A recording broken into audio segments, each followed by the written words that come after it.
this 18 years, I've done a lot of crunches. I want to make sure that I get my time with my family, but the company gets the time that they need as well. I hope not. We keep saying we're going to lock this thing down. There's always more to do. It's a constant battle. It's a constant struggle. You're coming up for mocap then today? Yeah, what time do you want me there? Noon, probably a little before noon. What about me? Yeah, if you can come up later this afternoon.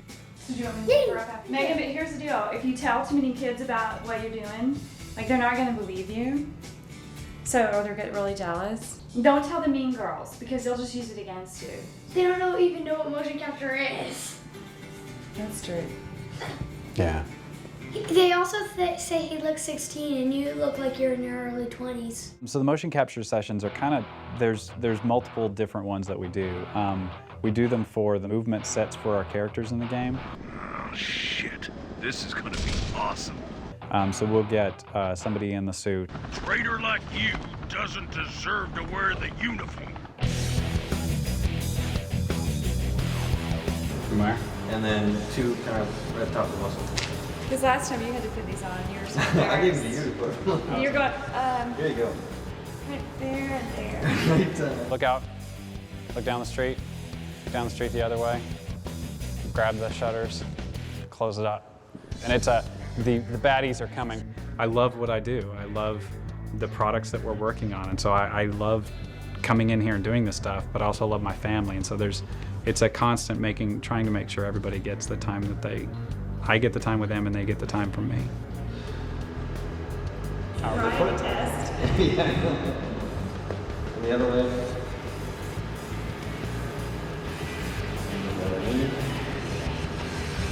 Foot.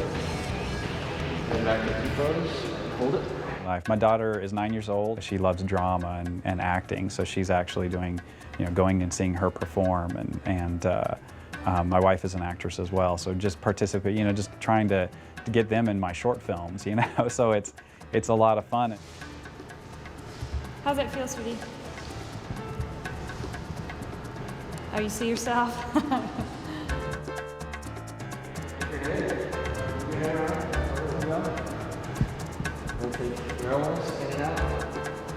Stand, and then what I want you to do is kind of stand here and just kind of look around like you're just bored, okay? Okay, so just stand there, you're bored, you're waiting on somebody. You're waiting outside of school for your mom to pick you up. It's like, when is she gonna get here? All right, now look up at me. You're just looking down the street, arms down, just kind of bored. In terms of actually balancing it against work, I've been doing this 18 years, so I've had a lot of practice at balancing it. Gears of War is huge because not only is it going to be just a killer franchise, a killer app from a game playing standpoint, but from a visual standpoint, it really shows the power of the 360. Find those men and deploy that resonator. Will we have air support? What? Are you kidding? You are the support, son! Video game development has a certain amount of pressure involved with it, just a little bit. I actually went to the doctor the other day for a checkup and I found out my blood pressure is 150/85, so I think my head's about to explode like in the movie Scanners.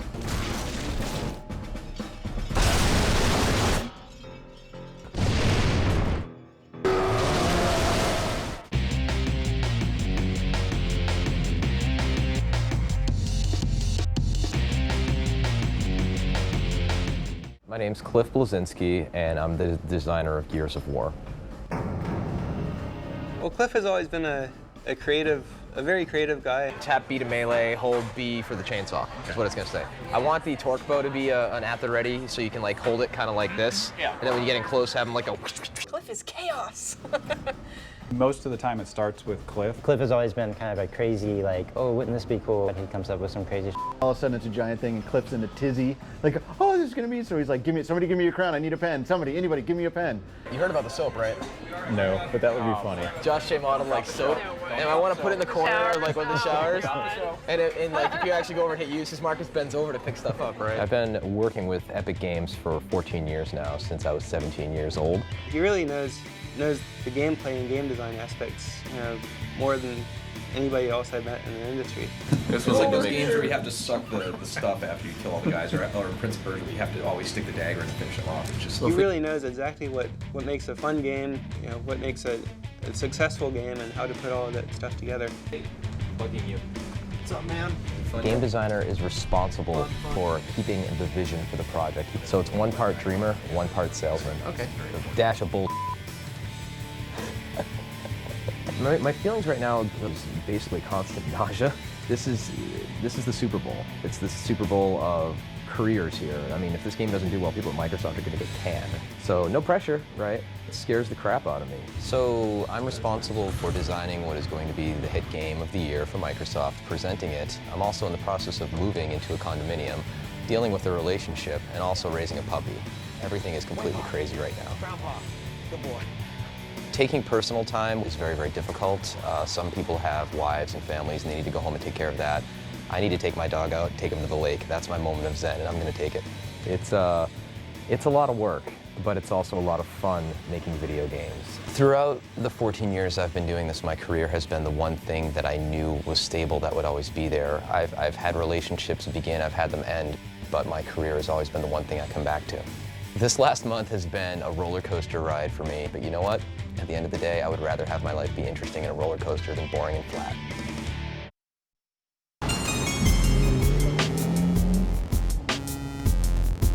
I never really expected to be this successful when I went into game development.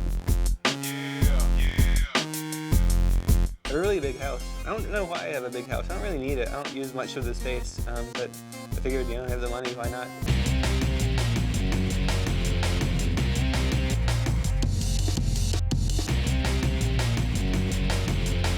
I'm Tim Sweeney. I'm the founder of Epic Games. I've been programming all of my life. I started when I was 9 years old. I probably spend 13 or 14 hours a day on average programming or thinking about programming. I started Epic back 15 years ago. I started making a few very small games. Back then a game was a small effort.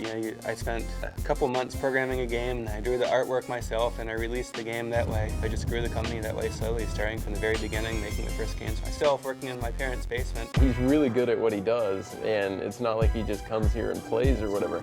This is just Tim's life, is being here and working on the technology and keeping his pulse on the industry. A lot of the time when I'm not typing code into the computer, I'm actually just writing notes and planning what to do on paper. He could easily own an island in Fiji and never have to work again a day in his life. But this is my dining room. I've never actually eaten here. Well, I usually eat out. I usually get food at Burger King. This is the piano room. I'm a really terrible piano player. Those are garnets from an old garnet mine around here in North Carolina. I'll go out hiking once in a while. When I find a cool rock, I'll just grab a few and add them to my collection. There's a big difference between the quality of the rocks I found on my own and the ones I bought on eBay. I have a really cool yard with garden and a nice garden and a lot of landscaping. So when we were planning out the house, I said I wanted a fountain with a huge rock that spits out water from the top.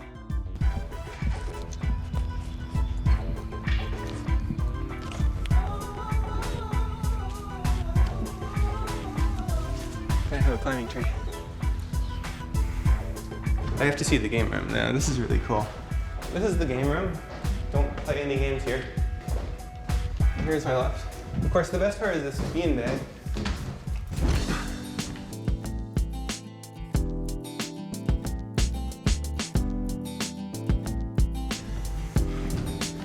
Gotta have one of these. It turns out that having fast cars is an excellent hobby when you're a workaholic, because even if you don't have any free time, you can always drive the car to work. Epic's a leading developer.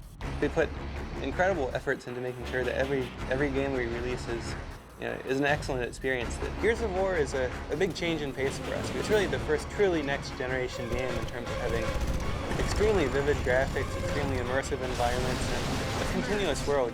This next generation is about bringing that level of detail up to very close to what you expect to see in a movie now.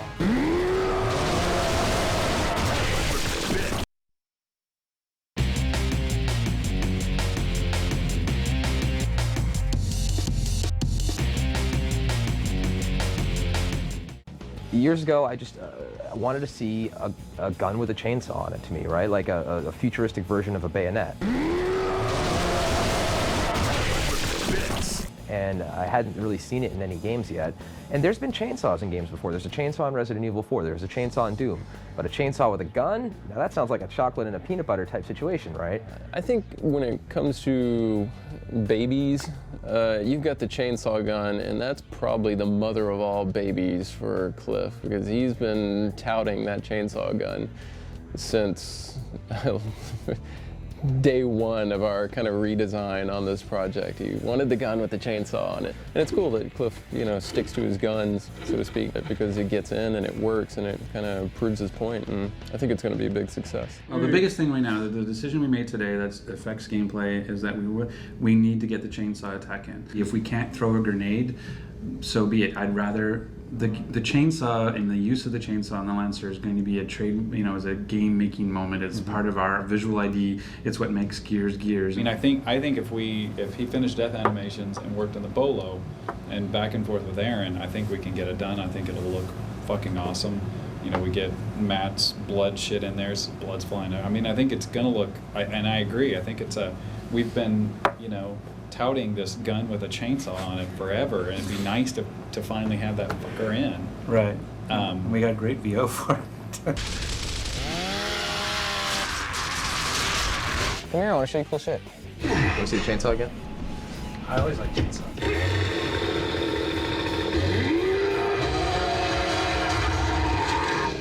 So the thing that best represents kind of the coolness of Gears is the chainsaw shot, the blood on the lens,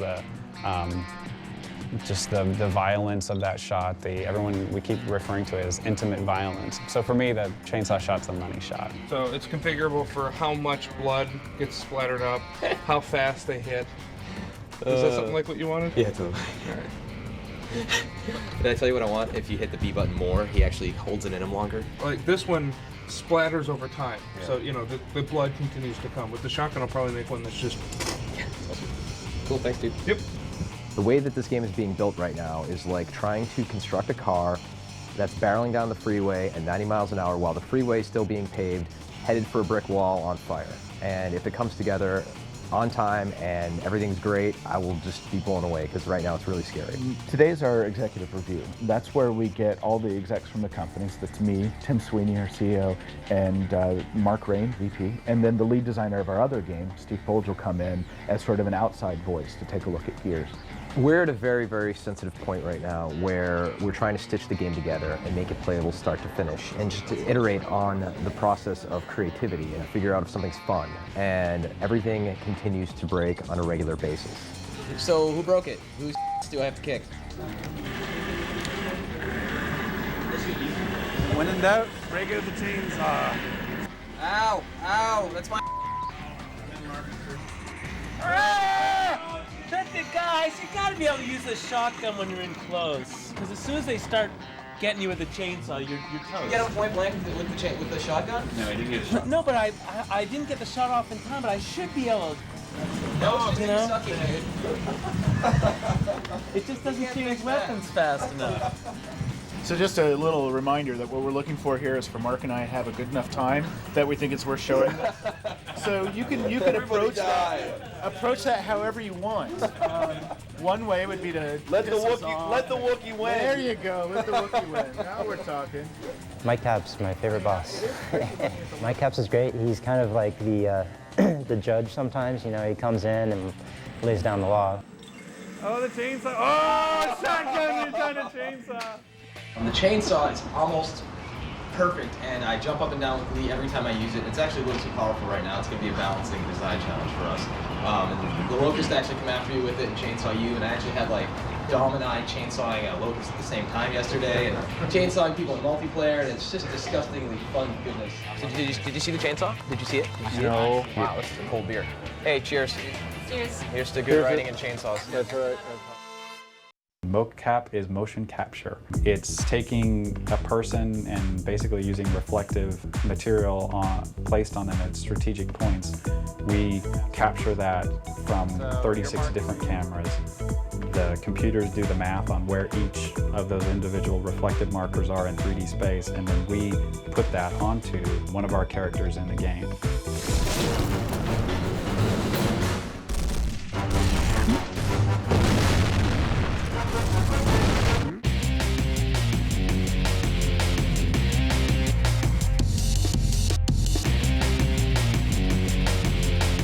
My name is Jeremiah O'Flaherty. I'm the art director here at Epic Games. I've been making video games for 18 years. I've been doing it since home computers first came on the market. I kept thinking at some point I'm going to get a real job, but it became a real job. Jerry is the most impressive guy I've worked with as far as I can remember. I've always been impressed by the work and how he treats his guys and, you know, inspires them to do awesome work. We have 4 really big scenes that we want to do that are kind of your big plot points, and that's the opening sequence, which we mocap today, different than what Dee Dee is doing. And then 3 other sequences. Actually, the one Dee Dee is doing is one. I've been working on Gears a little over 2 years now. For it to be a success, everybody has to hit on all marks. Nobody's going to buy it if the gameplay isn't there. And if the gameplay is super fun, but it's not visually compelling, you know, are people going to want to buy it? All right. The motion capture sessions are like a film shoot or a video shoot. The cool thing about them is I'm never married to any aspect of it. I don't have to worry about lighting when I'm down there. I don't have to worry about sound being, you know, any of the things that can kind of mess up a typical production. The motion capture sessions are kind of, there's multiple different ones that we do. We do them for the movement sets for our characters in the game. So we'll get somebody in the suit, for example. We need a run, we need a walk. We need him, when he turns in place, to do specific motion. And while we've got highly trained, really kick-ass animators, they want to start with something that's realistic, because there's a lot of subtlety of human motion that is hard to put into a static object. If you start with all that subtlety already built in, you can kind of trim it out, make it what you want. And so it's a lot easier to get that underlying just character subtlety right from mocap. So we use it for our characters, just kind of get our movement set going, and then additionally, we will use it for our cinematics. And so in that case, instead of creating a walk cycle or a run cycle or these cycles that kind of loop, we actually take a scene in a very cinematic sense of the word, and we shoot the actors and we block them and they move through the scene. In the case of Gears of War, we're actually motion capturing the camera work at the same time. Because while we're blocking the characters out, I want the camera to have this handheld feel that we're kind of pushing through the entire product. So the camera, the in-game camera that you see while you're running around was me walking across the stage with a camera, so that it felt like a cameraman walking with a camera. And then we take that and we put it into the game. And so when you're walking around the game, you have the handheld feel, and then you transition to cinematics, and all of a sudden you have actors moving around with that handheld camera sensibility still completely seamlessly. All I'm really concerned with is the blocking of the characters and the way the camera moves through them. And if I'm not motion capturing camera at the time, then it's just making sure that the characters are moving in the way that I want them to. Once I get it onto the computer, I push cameras in, I push lights in, I can alter the timing of individual characters. Gears of War is huge because not only is it going to be just a killer franchise, a killer app from a game playing standpoint, but from a visual standpoint, it really shows the power of the 360. I think people are still just going to be amazed at what they see.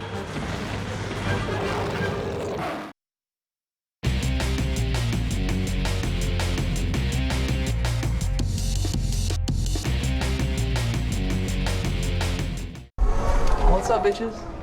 I've been at a lot of companies where there was like 2 groups of people. You've got the people with families, and you've got the people who are going out to party every night. Go, go, go, go, go! Be bad! Suck it down! And often those don't mix too well. You cock the weapon first. See, you're actually active. Oh, damn! Everybody gets along really great, and it's probably the coolest dynamic that we've ever had here. At Epic, we have a lot of guys who are, they're like me, they're young, they're single, and then we have a lot of family people.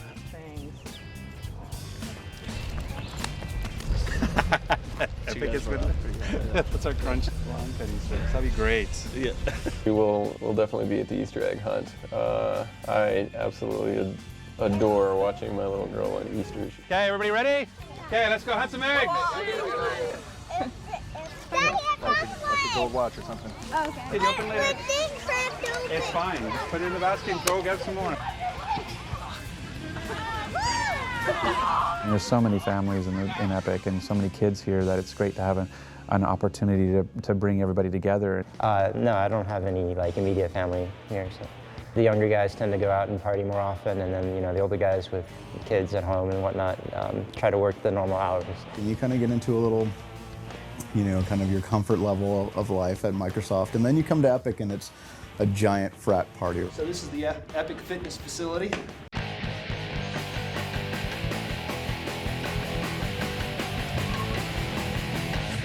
Let's do that.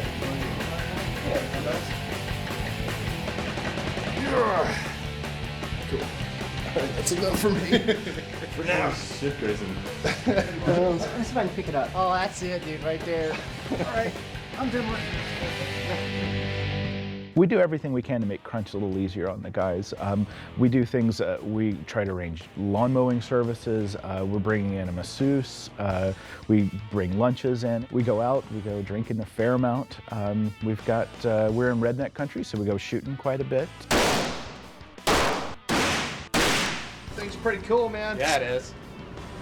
Kind of scary. The sights are all off there.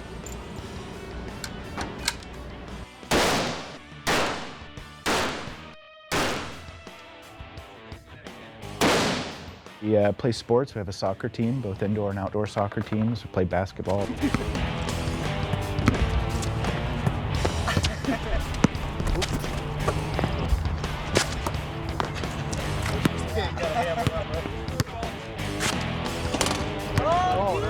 Basically, it's about hopefully getting a little bit of exercise and getting rid of some stress. We play video games all the time. Everybody here loves playing games. It's part of, not just what we do, we love it. A new game comes out and work stops. And we all start playing a video game and we love it and we bitch about it and say it sucks and say we love it and it's better than our game and it's worse than our game. And then we get a new game next week and do it all over again. I found that everybody thinks making a video game is sitting around playing games all day long, but it's really about playing a game that's broken and is nowhere near as fun as it could be. And then once it's no longer broken and fun, then you're done with it and you pass it off to other people to enjoy. When I walk around and I see people playing video games that they're in their office, I'm glad. It's when I see them looking at Priceline for plane tickets or they're doing, stock trades or something like that. That's when I'm like, what the hell, you're goofing around at work. It's just like that cheesy commercial on TV where like, oh no, the boss is coming. Don't worry, we work at a video game company. Yeah, it's actually just like that. I don't think anywhere before here have I ever had as many people from the office know my family or know specifics about my day-to-day life. I think everybody's really passionate about what they do. They work completely different hours. It's kind of a little bit weird environment, but in general, everybody's really happy, right? And that's what I think you look for, not just in games, but also in life. We play here probably too much, actually, but I think that's part of having a bunch of really creative guys working together and being happy to be together is that kind of stuff. It's like one big family.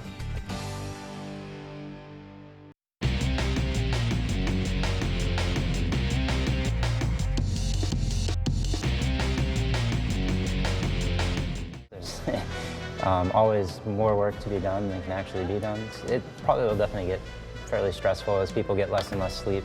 It's stuff that just comes along with the job. You get used to it. E3's coming. We'll take it out on Mike. It's his fault. He made a calendar. So we can yell at each other and then go play foosball or something. Oh, nice save, Matt. Yeah, foosball is one of those things that you have to play foosball to be a programmer at Epic. It's just a rule, I guess. That's how we get our stress out. No. No. Save. Mike Cap's my favorite boss. Yeah, I always looked at him as a little bit as my mentor.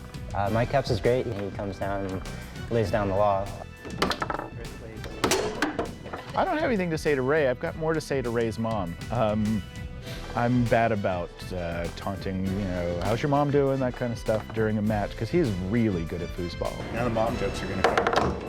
I had this really awkward experience where his mom visited, and she walked up and said, "Hi, I'm Ray's mom," and I was like, "Oh, once you've talked trash about a guy's mom, it's not cool to meet her." That's all right. She has maintenance. Did you touch that? Did you? So I should score it? No, because you didn't touch me. Back to you. Yeah, that's what. No. Oh.